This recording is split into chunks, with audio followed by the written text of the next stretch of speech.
नमस्कार, आवाज़ देश की में आपका स्वागत है। मैं हूं प्रतिबिंब शर्मा। आवाज़ देश की गाड़ी आज स्टूडियो से बाहर निकली है और बाहर निकलकर बात करेगी भारत के रेल के इतिहास की, भारत के रेल के बदलते इतिहास के साथ साथ मिजाज की, और साथ ही साथ मुलाकात करेंगे कौशल के इंजन से।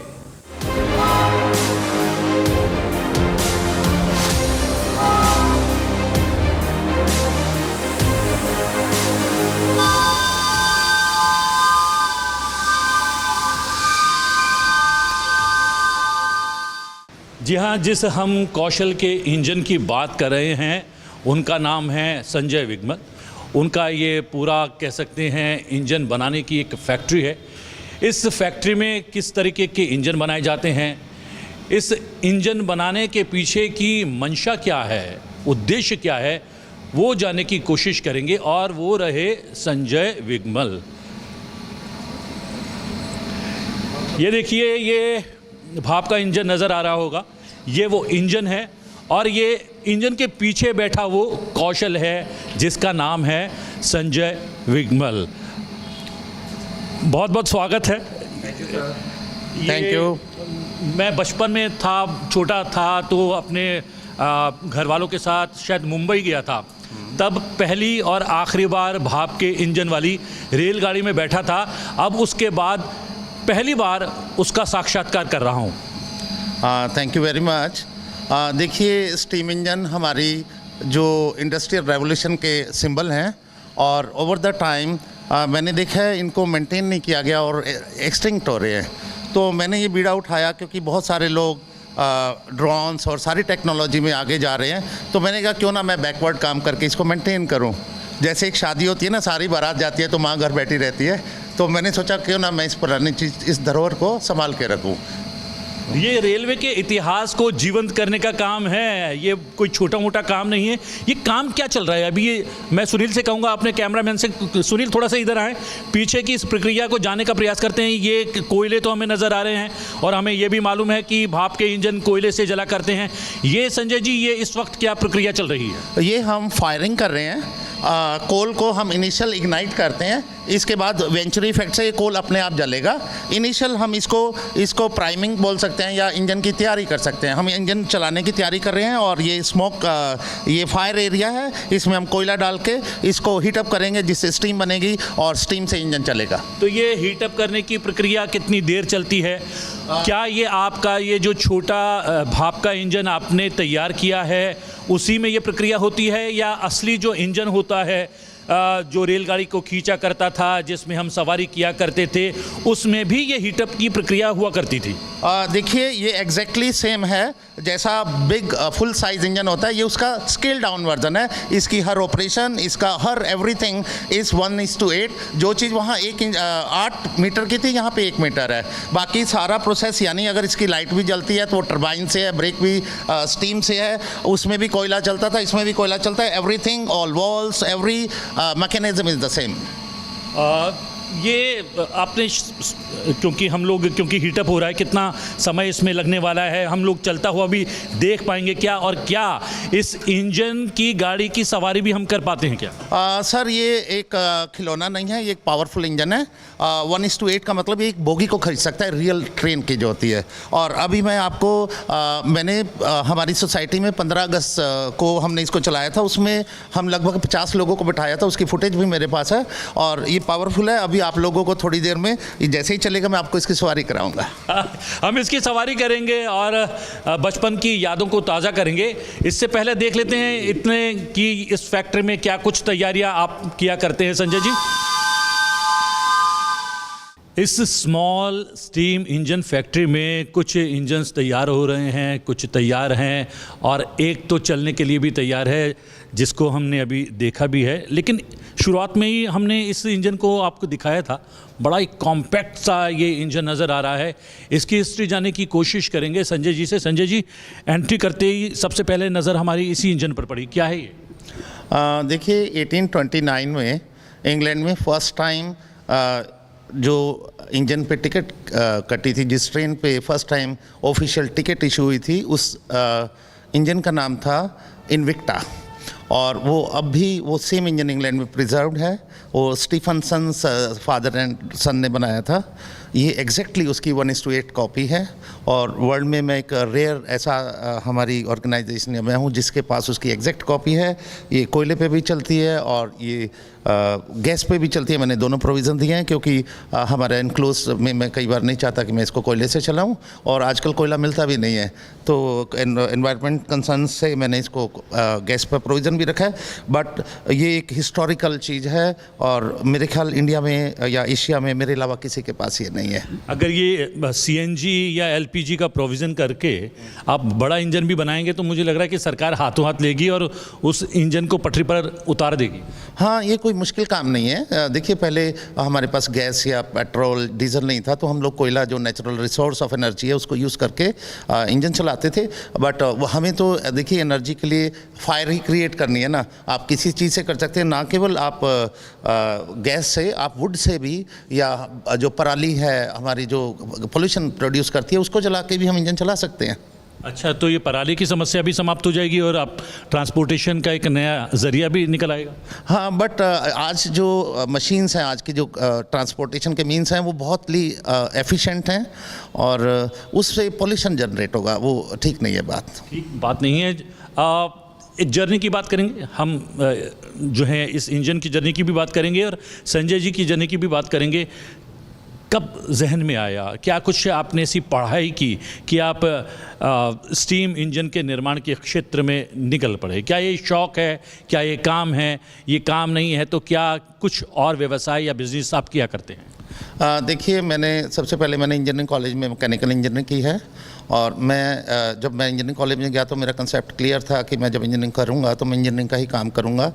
मैंने कभी ऐसा नहीं सोचा कि हम इंजीनियरिंग MBAs करते हैं और इंजीनियरिंग कॉलेजेस की फालतू में सीटें रोक के एक अच्छे जो भावी इंजीनियर बनना चाहते हैं उसके स्पेसिस को हम घेर लेते हैं और बाद में उस काम को भी नहीं करते। हमारे कंट्री के कितना रिसोर्स ख़राब होता है। लोग फाइनेंशियल सर्विसेज या बड़ी बड़ी जॉब्स में जाते हैं बट इंजीनियरिंग की कोर इंजीनियरिंग को घेर के और उसका कभी काम नहीं करते, ना उनको फिर कभी याद रहता है वो कोर्स को।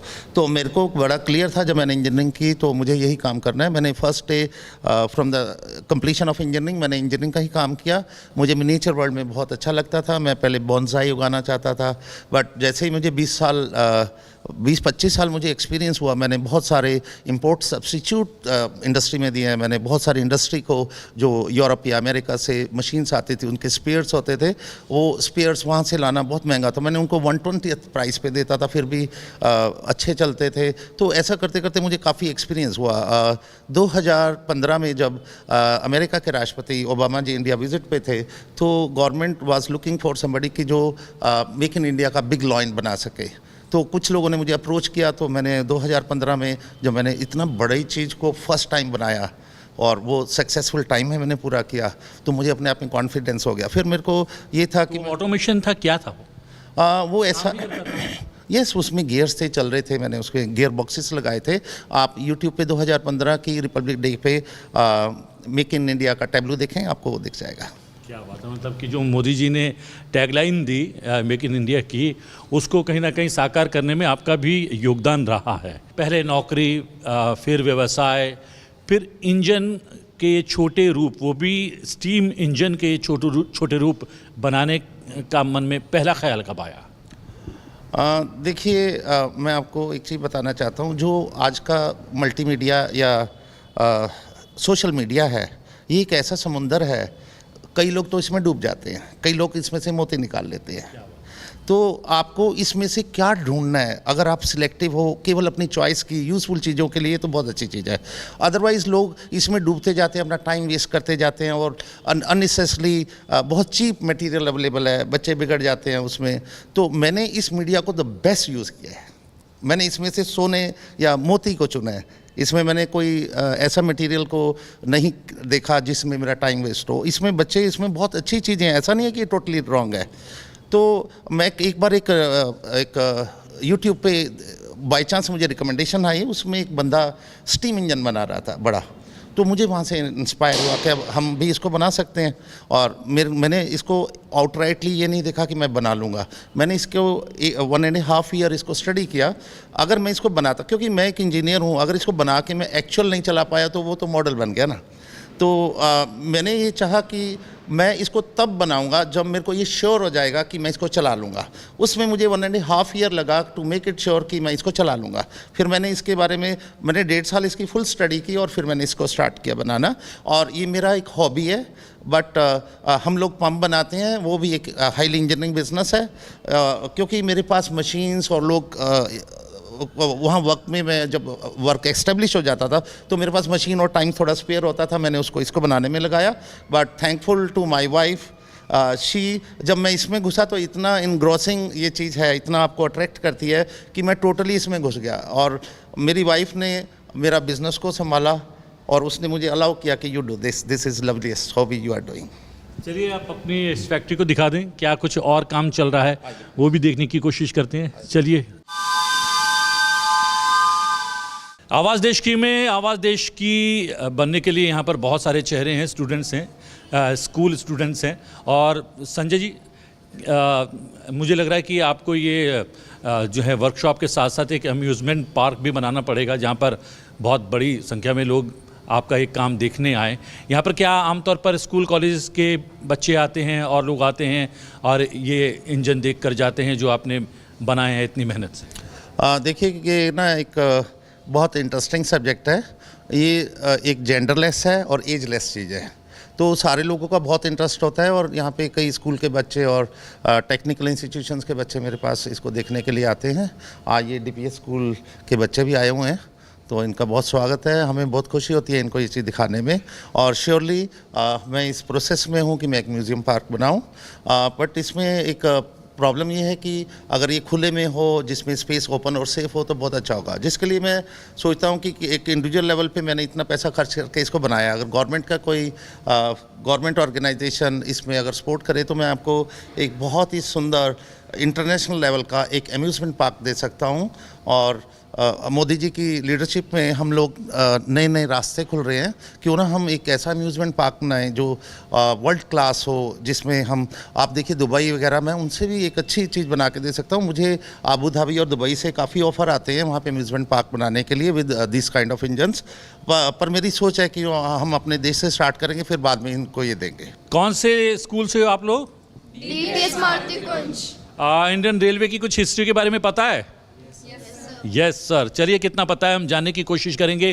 पहला बड़ा आसान सा सवाल है, आप लोगों को सबको मालूम होगा कि भारत में पहली ट्रेन कब चली थी और कहाँ चली थी? Sir, the first passenger train ran in 1853 from Bombay's Porbandar to Thane. किसी और को भी पता था? चलो, इनके लिए ताली बजनी चाहिए। कोई बता सकता है कि वर्ल्ड वाइड भारत की पोजीशन क्या है, जो स्ट्रेंथ है? पास आ जाओ। क्या नाम है? सर काव्य शर्मा। हाँ, काव्य शर्मा। हाँ काव्य, हम लोगों का जो स्ट्रेंथ है, जो साइज है, वो विश्व में कौन से रैंक पर है? सर 4th रैंक पे। 4th रैंक पर है। ये तैयारी करके आए हैं क्या आप लोग? तो अगर ये पता है कि हमारी रैंक कितनी है, तो ये भी मालूम होगा कि हमारी टोटल लेंथ कितनी है रेलवे ट्रैक की। अब आ गया। क्या हो, ये बच्चियां क्या पीछे रहे हैं? सारे लड़के बता रहे हैं, जवाब दे रहे हैं। Sir the length of Indian railways is 1,15,000 kilometres. क्या बात है, तालियां होनी चाहिए। और चलिए, ये तो हो गई जो है इतिहास की बातें, और जो है मेज़रमेंट करके बता दिया इन्होंने कि क्या हमारी पोजीशन है। तकनीक से जुड़े हुए कुछ सवाल हैं, आपको शायद पता है कि नहीं है। पहले काउंटर में जाया करते थे हम लोग, लंबी लंबी लाइन में लगना पड़ता था और हमें तब जाकर रिजर्वेशन मिलता था, टिकट मिलती थी।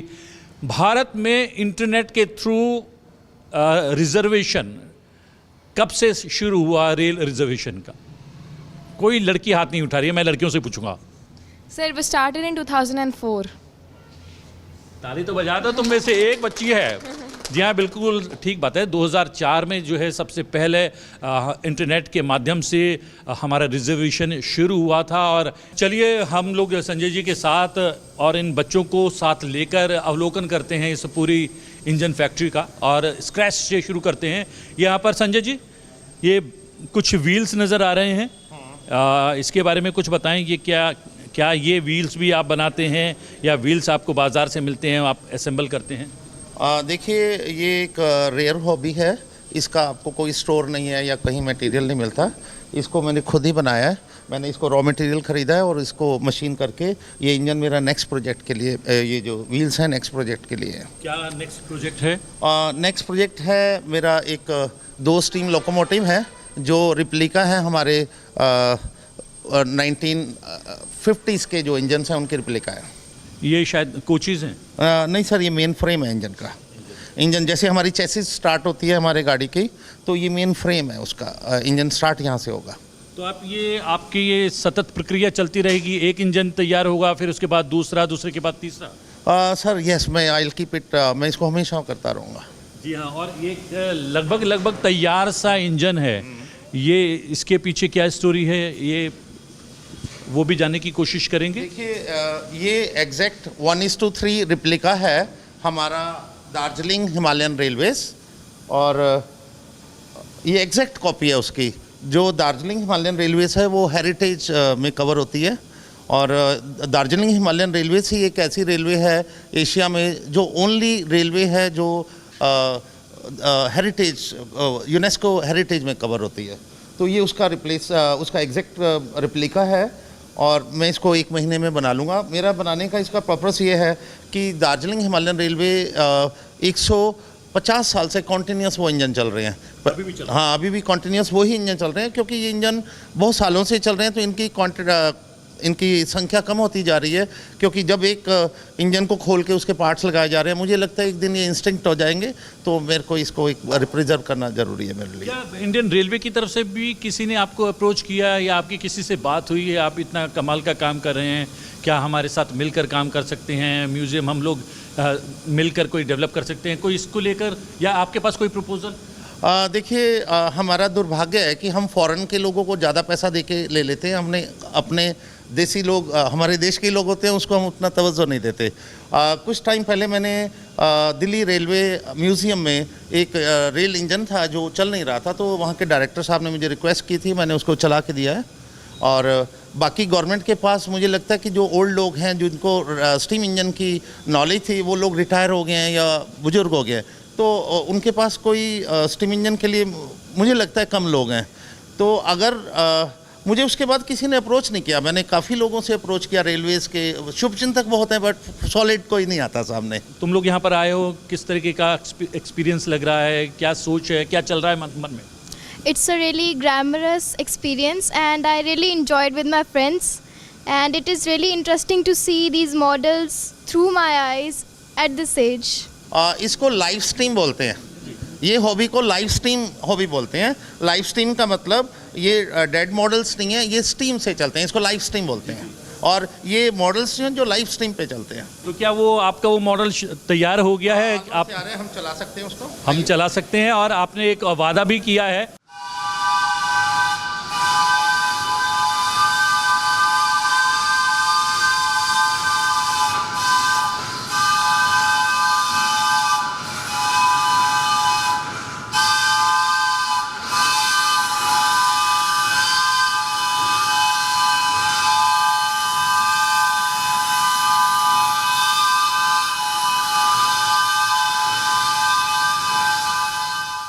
अटेंशन प्लीज़, अब ये स्टीम रेलगाड़ी इस स्टेशन से सवारियों के साथ निकलने वाली है।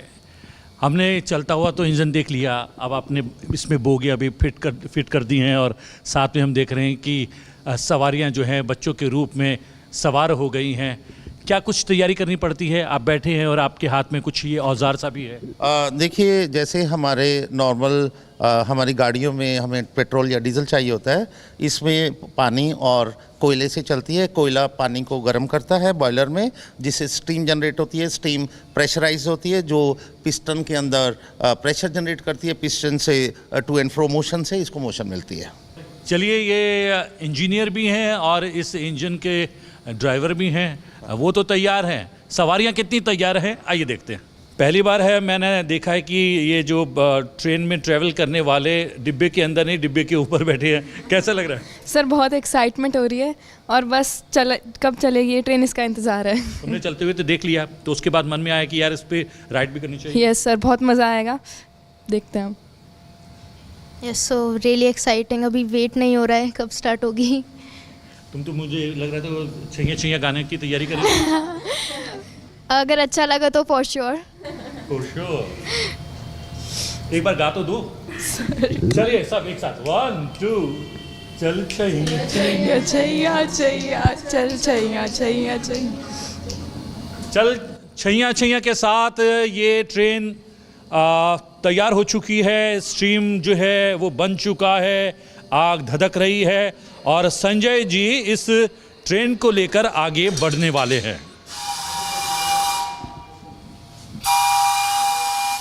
देखिए हम आपको जब काफ़ी एक्सपीरियंस हो जाता है तो आपको उस टीम की जो विसल है इसी से पता चल जाता है कि बना है कि नहीं. आवाज़ तेज़ होगी जब ये चलने के लिए तैयार होगा. अभी ये अराउंड 75% रेडी है. हम इसको 25% मोर हम इसका स्टीम प्रेशर बढ़ाएंगे. उसके बाद हम इन लोगों को खींच के जाएंगे.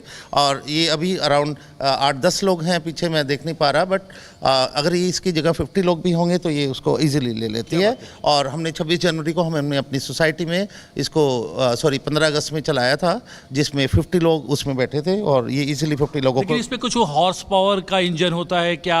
वो इसमें कितना हॉर्स पावर है? क्या इंजन का पावर है? ये 3.5 हॉर्स पावर का इंजन है. और ये विसल जो है मुझे बड़ा, ये 4 पीसीज क्यों हैं इसके? क्या इसमें अलग अलग तरीके की अलग अलग समय में आवाज़ निकलती है इसलिए 4 पीस? देखिए इसको 4 चाइम विसल बोलते हैं. ये 4 म्यूज़िकल नोट्स के ऊपर बेस्ड है. और बड़ी हैरानी की बात है कि मैंने म्यूज़िक पहले सीखा, मुझे नहीं मालूम था मैं इस काम को करूँगा. मैं सितार बजाता हूँ और इसकी 4 चाइम विसल है. इसमें 4 नोट्स ऑल टुगेदर रेजोनेंस होती है जिसके कारण इसकी विसल कई किलोमीटर तक जाती है. आपने कभी नोट किया होगा कि जब स्टीम इंजन्स चलते थे तो कई किलोमीटर तक साउंड आती थी, और ये 4 चाइम विसल का इफेक्ट होता है. तो इसकी भी कई किलोमीटर दूर तक आवाज़ सुनाई देती ये छोटी है, मुझे लगता है ये अराउंड 300-400 मीटर तक जरूर जाती है. 400 मीटर. कहते हैं हर कामयाब आदमी के पीछे एक महिला का हाथ होता है. मेरे साथ 2 महिलाएं हैं. एक बेटी है संजय जी की और एक वाइफ है. एक बार नाम सा जो है सुधा विगमन. सुधा जी, जब पहली बार संजय जी के दिमाग में ये बात आई इंजन बनाने की, तो आपको लगा नहीं कि क्या इनके दिमाग का इंजन तो नहीं चल गया? नहीं, ऐसा कुछ नहीं है. मुझे एक चीज़ का पूरा विश्वास रहा है इन पे शुरू से कि ये जो चीज़ सोचते हैं उसको एक बाद में हकीकत में बदलते ज़रूर हैं. क्योंकि जब से हमारी शादी हुई तो उसके बाद मैंने इनको देखा ही इसी रूप में है कि ये जो चीज़ बोलेंगे, कल्पना करते हैं तो उसका फिर वास्तविक रूप ज़रूर देते हैं. तो जब इन्होंने बोला कि मुझे इंजन बनाना है तो 2-4 दिन हमें भी लगा. फिर इन्होंने वो दिखाए हमें कि ये क्लिपिंग्स दिखाई कि मुझे इस तरह का बनाना है. तो हमें भी देख के बड़ा सुंदर लगा कि ये बहुत अच्छी चीज़ है और उसका एक महत्व भी इन्होंने बताया, वो भी बड़ा अच्छा लगा कि ये ज़रूर करना चाहिए आपको. फिर उसके बाद धीरे धीरे इनको देखा तो वो चीज़ें हमारे सामने ही ये इंजन बन के तैयार हुआ. तो बहुत अच्छा लगता है, बहुत खुशी है कि इन्होंने ये जो इतना बड़ा काम है, मैंने भी कुछ फोटोग्राफ्स देखे थे, इसलिए मैं यहाँ पर आया और इनसे मिलने का मेरा मन किया और कहा कि इनकी कहानी जो है चैनल के माध्यम से सबके पास पहुँचनी चाहिए. दिन रात एक किए होंगे तब जाकर ये इतना बड़ा काम हुआ है. तो क्या आपको भी दिन रात इनके साथ जागना पड़ता था, उतना भी श्रम करना पड़ता था, मेहनत करनी पड़ती थी? कितना सहयोग रहा आपका? सहयोग तो पूरा 100% रहा जी. इनकी अर्धांगिनी हूँ तो हाँ जी. मैंने देखिए मैं इसको ये नहीं बोलूँगा मैंने बनाया, मैं इसको बोलूँगा हमने बनाया. क्या? ठीक है. और ये जिस एंगल को मैं पूरा नहीं कर सकता इन्होंने वो पूरा किया, और जो मैं कर सकता था वो मैंने किया. इन्होंने पूरा बिज़नेस को, ये इंजीनियरिंग बिज़नेस को संभाला विदाउट बीइंग ए इंजीनियर, और बड़ा मेरे से भी बेटर इन्होंने संभाला जब मैं इस शौक़ में डूब गया था. और ये एक ऐसा शौक़ है, इसमें आदमी डूब ही जाता है. तो इन्होंने बाखूबी उसको संभाला. अगर ये वो ना संभालती तो हमारी बैकबोन ही ना रहती. तो हम कैसे, देखिए फाइनेंस के बिना कुछ भी नहीं होता. जब आपको फाइनेंस होता है तो आपके शौक़ पूरे होते हैं. दूसरा मैं एक बात और बोलना चाहूँगा. यानी आपका कहना है कि आपका व्यवसाय यानी कि आपका बिजनेस भाभी जी लगातार संभालती रही थी और वहाँ से जो अर्जित करते थे आप इन इंजनों को बनाने में खर्च करते रहे। यस यस देखिए, कोई भी शौक जो है बिना पैसे के पूरा नहीं होता है। कई बार लोग पैशन वर्ड यूज़ करते हैं। पैशन जब तक आपको रोजी रोटी का आप अरेंजमेंट ना कर ले, उससे पहले पैशन को नहीं करना चाहिए, क्योंकि आप पैशन के साथ भी जस्टिफाई नहीं करते हैं, क्योंकि आपके फंड्स ही नहीं होते। पैशन होता है, फिर उसको आप पूरा नहीं कर पाते हैं। और सबसे बड़ी बात है कि रोजी रोटी की बात करें, ये अपनी ही रोजी रोटी नहीं चला रहे हैं, व्यवसाय करके बहुत सारे लोग हैं जो इनके साथ इनके व्यवसाय से जुड़े हुए हैं और उनकी रोजी रोटी भी चल रही है इनके माध्यम से। और जब आप संजय जी हम कहते हैं तो बिटिया मिस्ट्री भी उसमें शामिल है। ये ना हमारे घर में कोविड में ये सब कुछ स्टार्ट हुआ था। एक साल मैंने पापा को बस पूरे हर रोज़ ड्राइंग्स देखते लिखना पढ़ना सब कुछ, कि मेरे को तो लगता था पापा का ही नहीं पेपर है कोई ऐसा सा, जो एक साल से चला ही जा रहा है। और हमारे घर में पापा मम्मी इस चीज़ों में हम सारे इतने इन्वॉल्व है कि अब हमें ट्रेन नहीं लगती। 5 साल का हमारे घर में वो बच्चा है, पापा की चौथी औलाद है वो हमारे घर में। तो हाँ, it is been a very good journey और आई वुड लाइक कि आगे जाके भी वी कंटिन्यू दिस लेगेसी। तो जब आपके यार दोस्तों को पता लगता होगा, जो नियर एंड डियर्स हैं उनको जब पता लगता होगा, तो उनका आपको देखने की क्या सोच बदली है, किस तरीके से देखते हैं आप? हाँ, मतलब उनको लगता है कि मेरे पापा बहुत ज़्यादा कूल हैं और वो ऐसे चीज़ें बनाते हैं, और वो भी अपनी विश करते हैं कि हम भी आके देखेंगे। जब हमारे घर में मेरा कमरा ऑफिस में कन्वर्ट हुआ था फॉर दिस, तो लाइक जब मेरे घर में था ये इंजन, तो मैं हमेशा हर रोज़ मेरे दोस्त मांगते थे कि आज पापा ने क्या करा, तो मैं लाइक कभी कभी दिखाती थी कि हाँ पापा इस चीज़ पे काम कर रहे हैं, उस पर मैंने आज ये सीखा। तो डिमांड्स नहीं आती थी कि पापा से कहो कि ये इंजन तो बना लिया, अब इस तरीके की गाड़ी बनाए, अब इस तरीके का प्लेन बनाए, ड्रोन बनाए, इस तरीके की डिमांड्स नहीं आती? हाँ आती हैं, बट अभी तो मैं इसलिए पूछ रहा हूँ क्योंकि अपेक्षाएं बढ़ जाती हैं, और लेकिन ये भी अपेक्षाएं अपने आप में खरी उतरना कि इस तरीके का इंजन बनाना, उसका छोटा रूप बनाना और उसी तरीके से बनाना, उसी तरीके से चलना, उसी तरीके से सवारियों को ले जाना अपने आप में एक बहुत बड़ा काम है जो संजय जी ने करके दिखाया है। चलिए राइड देखते हैं।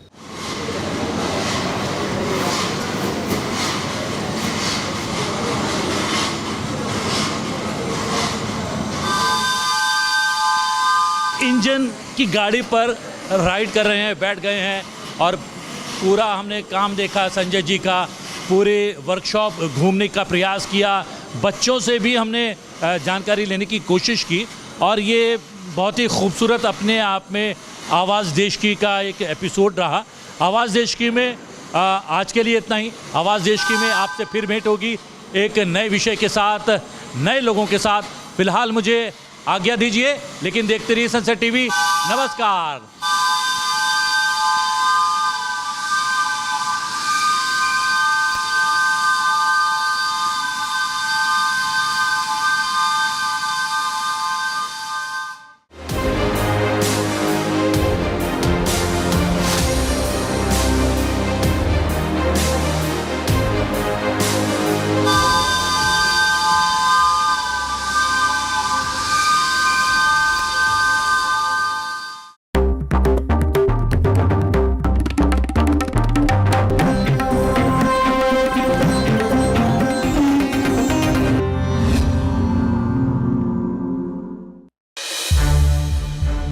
ऐसे ही वीडियोस के लिए आप ह्यूम सब्सक्राइब कर सकते हैं। धन्यवाद।